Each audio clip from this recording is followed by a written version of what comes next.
Salut à tous et bienvenue sur la chaîne ZC Technam. Nous continuons ici l'exploration de notre logiciel. D'accord? Il n'y a pas que dans l'univers seulement qu'on parle d'exploration. Nous sommes aussi des explorateurs. Et qu'est-ce qu'on explore? On explore ici le logiciel Excel. C'est un géant logiciel quand même. D'accord? Donc vous vous souvenez de cette interface là? Et bien sûr, c'est exactement sur cette interface qu'on s'était limité dans la vidéo précédente. Alors pour ceux qui ne savent pas, c'est une playlist, c'est une formation complète que je décide de faire, d'accord? Une formation que vous n'allez pas trouver d'ailleurs à quelque part. C'est pas pour me vanter, mais bon. Suivez toutes les vidéos et vous m'en direz plus, d'accord? Mais moi aussi j'ai des limites. Quelles sont mes limites? Alors ma limite va se limiter jusqu'où vous allez pouvoir me motiver. Et comment vous pouvez faire pour me motiver? D'accord? C'est en vous abonnant, en likant les vidéos, en partageant avec d'autres personnes, bien sûr. Voilà. Et là, vous me pousserez à bout. D'accord? Voilà. Donc, on va revenir sur notre exploration. On avait vu dans la vidéo précédente le ruban. Ici, on avait ici le cadre des coordonnées. D'accord? Mais ce sont des coordonnées de quoi exactement? On ne sait pas. Mais on va découvrir.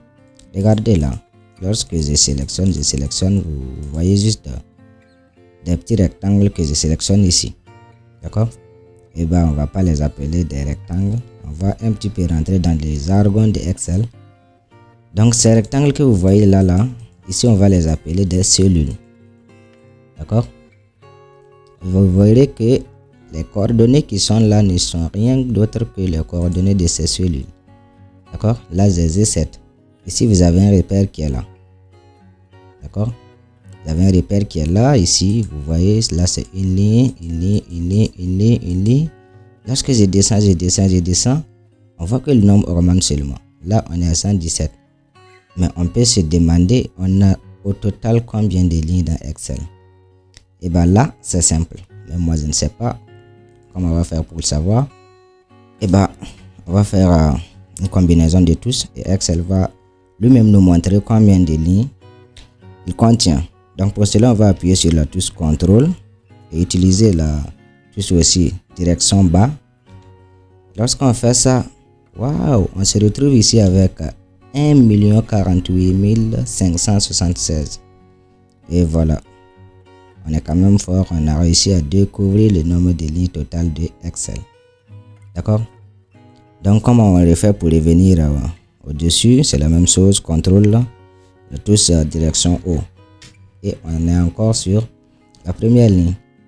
Mais là aussi, on a les colonnes qui sont repérées ici, numérotées ici par lettre. On va se demander, mais c'est quoi ça? On a jusqu'à combien aussi? Et la même chose, CTRL, direction droite. Et on se retrouve ici avec XFD. Mais bon, c'est bizarre. Ça fait combien? Voilà, je peux vous dire que c'est un truc d'environ 16 384 colonnes. C'est quand même beaucoup. C'est-à-dire, vous allez remplir cette colonne, remplir. En tout cas, je ne sais pas dans quel domaine d'activité vous êtes, mais je pense que vous n'allez pas pouvoir remplir toutes ces colonnes. D'accord? On peut revenir au début comme ça, tout comme on pouvait utiliser la combinaison flèche direction gauche et revenir encore sur la première colonne ici. D'accord? Voilà. Donc vous voyez des cellules. Lorsque je sélectionne ça, on voit ici que c'est la colonne C et c'est la ligne 3. Et bien c'est ce qu'on voit ici. On a C3, colonne C, ligne 3. Lorsque je change, là c'est colonne E, ligne 6. Je reviens ici, là, colonne K, ligne 5. Et bien on a K5. D'accord? Mais si je fais ça, on se retrouve avec un truc de B3. Et c'est le début, c'est la première colonne ici, à gauche, à gauche en haut. C'est les coordonnées de cette cellule là que Excel nous présente ici. D'accord? Et donc voilà, on a vu que ça c'était des cellules. Mais on a l'impression d'avoir une feuille. D'accord? Une page.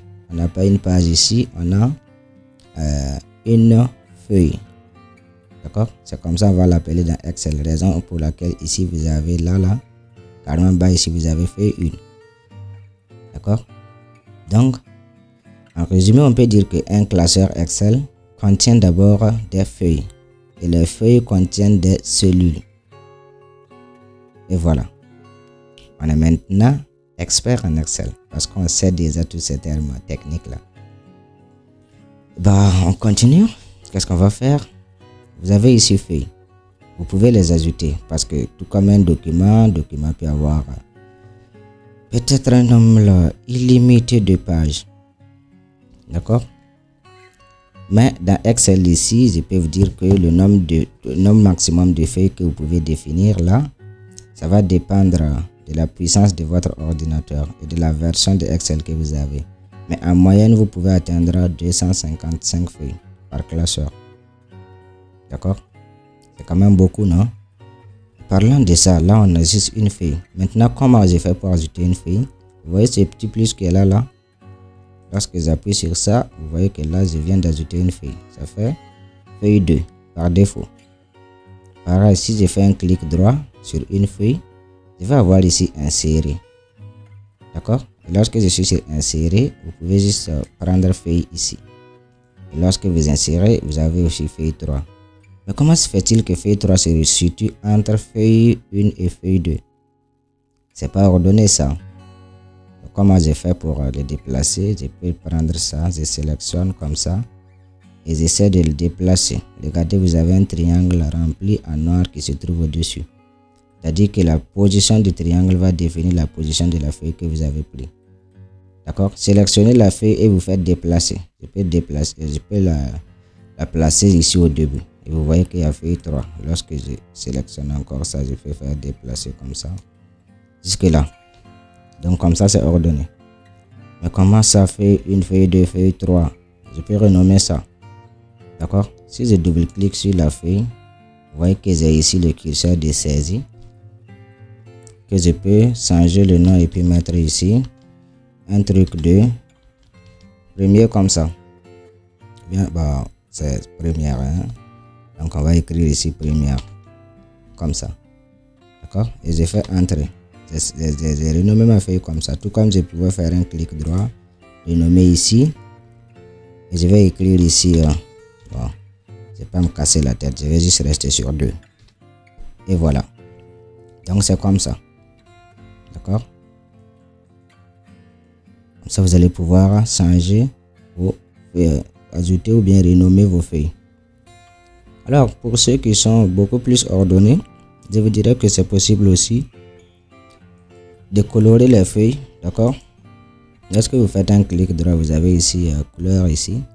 Vous pouvez les colorer comme ça. Vous voyez que là ça a pris cette couleur là. Vous pouvez aussi facilement identifier vos feuilles à travers les couleurs. Voilà. Le d'onglet. Je prends cette fois-ci de jaune. Donc vous voyez, vous pouvez aussi colorer vos feuilles comme ça. D'accord? Maintenant, restons sur clic droit. Comment j'ai fait pour supprimer? Je peux passer par là. D'accord? Je sélectionne la feuille comme ça. Je vais supprimer la feuille 3. Donc j'ai sélectionné la feuille comme ça. Et je passe par là, supprimer. Et tac, on applique la feuille. D'accord? Même si j'ai fait un CTRL Z, je ne vais plus avoir la feuille. Tout comme vous avez ici déplacé ou copier, comme on pouvait faire aussi pour déplacer la feuille. En quelque sorte, à les ordonner encore. Là, vous avez quoi?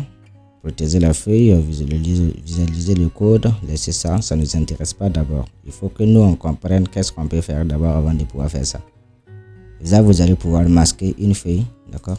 Ici, comme ça, la feuille est masquée. Voilà. Regardez ici, afficher qui était grisé. Ici, afficher apparaît. Parce qu'on a masqué la feuille 2, on peut encore l'afficher comme ça. D'accord? Si je reviens, vous voyez que afficher est grisé parce qu'on n'a pas de feuille masquée. Voilà. Donc, si on vous envoie un document, je peux peut-être traverser un document, je vais envoyer ça à quelqu'un. Et donc, je peux masquer des feuilles que je ne veux pas que la personne voit et je vais l'envoyer. S'il ne pense pas aller ouvrir ici, afficher pour voir, il ne verra jamais ces feuilles. D'accord? Donc, voilà l'intérêt aussi de ça. Ok, intéressant. Maintenant qu'on sait tout ça, on n'a pas fini. D'accord? Et si vous voyez que c'est quelque chose qui est étendu comme ça, on ne sait même pas à quoi ça ressemble. C'est un truc qui est étendu comme ça. Mais comment j'ai fait pour connaître cette limite-là? Pourquoi c'est des grilles qui sont là comme ça? Déjà, vous êtes ici en mode normal. Ça, c'est le mode d'affichage. D'accord? Vous êtes en mode normal, en mode édition de Excel. Vous pouvez passer ici en mode page. Voilà, si c'est des documents que vous allez imprimer. Et voilà. Et je vous conseille d'ailleurs de respecter ça si c'est vraiment un document imprimé. Et le nombre de colonnes ou de lignes que ça prend ici la feuille, je vais essayer de réduire comme ça. Vous allez distinguer les pages. Voilà les pages. D'accord? Si c'est imprimé, c'est ces pages-là que vous allez avoir.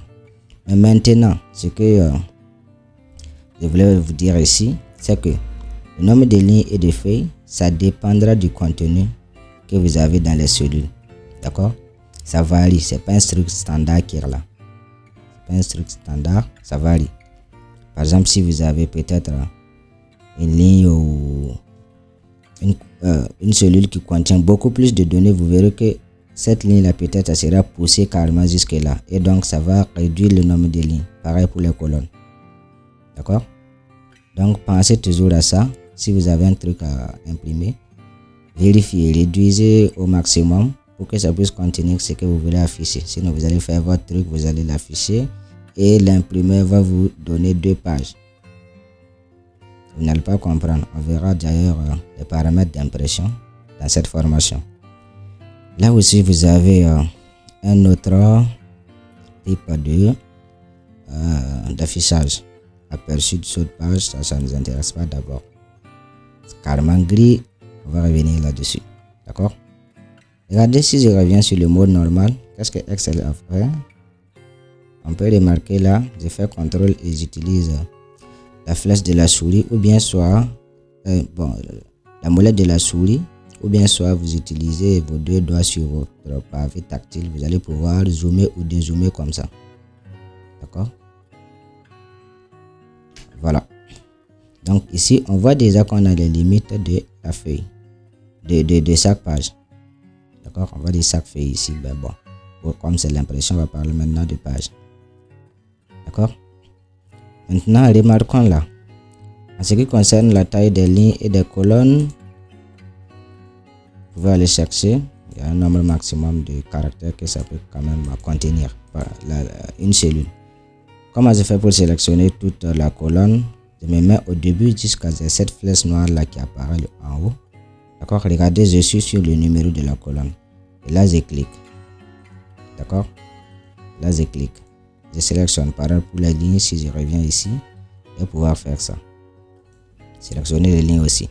Mais je me rends compte que lorsque je suis sur l'intersection de 2 colonnes, ou bien lorsque je suis sur l'intersection de 2 lignes, j'ai une autre flèche qui apparaît, d'accord, une croix qui apparaît avec 2 flèches de direction. Lorsque je clique et que je fais ça, vous voyez que là, j'ai augmenté la taille de la ligne. Pareil pour les colonnes. Si je me mets là, je fais ça, j'augmente aussi la taille d'une colonne.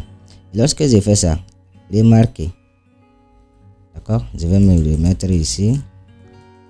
Normalement, lorsque vous avez des données, d'accord, et que la taille ne correspond pas à la taille de colonne ou ligne, vous mettez là, double-cliquez juste, Excel va essayer de correspondre. D'accord? Comme ça, là, quand j'ai agrandi, vous voyez que F est passé sur la 2e page. D'accord? Mais si je réduis ça comme ça, je peux encore envoyer FG même sur cette page. D'accord? Pareil pour les lignes, on voit que la feuille ici c'est limité avec 42e ligne. On va réduire ici la taille de cette ligne là. Je me mets ici, je renvoie ça en haut. Comme ça. C'était 42. Maintenant, on atteint 49. Raison pour laquelle je vous dis que le nombre de lignes ou de colonnes, ça va dépendre du contenu ici de vos cellules. D'accord? Voilà, ça va dépendre du contenu de vos cellules. Je vais encore zoomer. Voilà, pour que vous puissiez bien voir. Maintenant, dans Excel, lorsque vous savez tout ça, vous êtes maintenant en mesure de dire que voilà, moi, je connais Excel, j'ai fait une formation Excel. Mais je t'arrête. On n'a pas encore fini. On n'a pas vu les bonnes choses d'abord. Donc, vous voyez ces cellules qui sont là dont on avait parlé. C'est dans ça que vous allez pouvoir saisir quoi que ce soit, vos données. Par exemple, je me mets ici, je vais taper 1 et je fais entrer. Voilà maintenant que j'ai 1 ici. Comme je peux me mettre ici, je vais taper Toto et je fais entrer. Et je vais me retrouver aussi avec Toto ici. D'accord? Donc, lorsque je tape, par exemple, ça, je fais entrer, je me retrouve sur la cellule d'en bas. Mais il peut arriver que vous voulez partir vers la droite comme vous faites. D'accord? Là, je vais taper 3. Là, au lieu d'utiliser entrer, je vais plutôt utiliser tabulation. D'accord? C'est une touche qui se trouve carrément à gauche de votre clavier, juste au-dessus de la touche verrouillage des majuscules. Donc, tabulation, voilà ça. Et je me retrouve à droite. Pareil, si je suis là, je saisis et que je vais aller à gauche, là, je fais quoi? Donc, vous savez comment on fait pour avoir l'inverse de la tabulation, pour faire une tabulation vers la gauche. Alors, vous allez essayer de combiner la touche majuscule Shift, d'accord, avec la touche tabulation. Et là, vous vous retrouverez à gauche. D'accord? Donc, je vais sélectionner tout ça. D'abord, avant de sélectionner ça. Dans Excel, on va avoir 3 types de curseurs. En ce qui concerne ici la zone d'édition. Vous avez ce curseur carrément blanc, très gros, qui va vous permettre de faire des sélections. D'accord? Vous verrez aussi que lorsque je sélectionne ces données qui sont là, que j'ai saisies, et que je me mets au bord ici, j'ai un autre curseur très fin, blanc, avec 4 flèches de direction. Je vais pouvoir avec ça, si je clique comme ça, déplacer ici mes données. Donc au lieu de les laisser dans A, je suis maintenant dans la colonne B. D'accord? Je peux les déplacer n'importe où que je veux. Voilà, je les mets ici. Ça c'est le deuxième. Regardez, si j'ai fait une sélection comme ça et que je me mets carrément sur le point en bas à droite ici, j'ai un plus qui est là, une croix qui apparaît. Pas de flèche de direction. Si je sélectionne et que je fais descendre, regardez la magie de Excel. On ne va pas parler de ça aujourd'hui, d'accord? On va parler de ça dans la prochaine vidéo. Voilà. Donc maintenant, vous savez, pour supprimer tout ça, donc déjà pour supprimer ça, je peux juste sélectionner la cellule et je fais effacer. J'ai supprimé, d'accord? Ou bien je vais utiliser la touche sup, delete pour certains. Et j'ai effacé aussi. Comment je fais pour effacer tout ça? Je peux juste sélectionner la colonne comme ça et je vais faire sup. Là, j'ai supprimé les données de la colonne. Je n'ai pas supprimé la colonne en question. Vous verrez toujours D. D'accord? Comme je pouvais aussi sélectionner tout ça jusque là et je vais faire sup. Je n'ai pas bien sélectionné. Je sélectionne tout ça et j'utilise la touche sup et j'ai tout supprimé. D'accord? Donc pour ne pas trop allonger la vidéo, je vais me limiter là. On va se revoir dans la prochaine vidéo. Bien évidemment, on n'a pas continué, on n'a pas vu comment on insère une ligne, comment on insère une colonne. D'accord? Donc ne vous souciez pas. Petit à petit, l'oiseau fait son nid. On se revoit dans la prochaine vidéo. N'oubliez pas de liker si ça vous a plu. Abonnez-vous si vous ne voulez pas manquer les prochaines vidéos. D'accord? Et surtout, partagez, ne profitez pas seul. Permettez à ceux aussi qui ne vont pas voir la chaîne de pouvoir profiter de cette opportunité-là. Donc moi, je vous donne rendez-vous dans la vidéo prochaine.